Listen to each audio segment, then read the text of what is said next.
Nú ætla ég að halda áfram í verkefni 4 með ykkur og taka 2 síðustu liðina.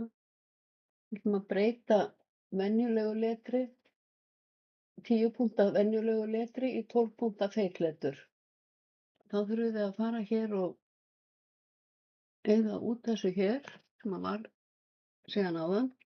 Og nú förum við hérna í format font og við ætlum að leita að 10 punkta venjulegu letri, regular hérna. Það er bara OK. Og við ætlum að breyta í 12 punkta feitletur. Og farið áfram hérna í font og 12 punkta feitletur. Og eins og þið sjáið þá er ekkert hérna í þessum reytum en þetta kemur hér fyrir neðan. Ég ætla að smella hérna á Replace All og hún fann 11 breytingar. Og nú ætla ég að eyða 2 orðabilum og breyta því í 1 orðabil. Ef þið eru með kveikt á entermerkjunum þá sjáið þið að hér eru svona, þetta eru orðabil hér, 2 orðabil, 1 orðabil, 2 orðabil.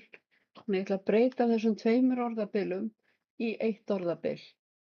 Áður en ég geri það þá þarf ég að hreinsa þetta út og smelli ég hér og segi No formatting.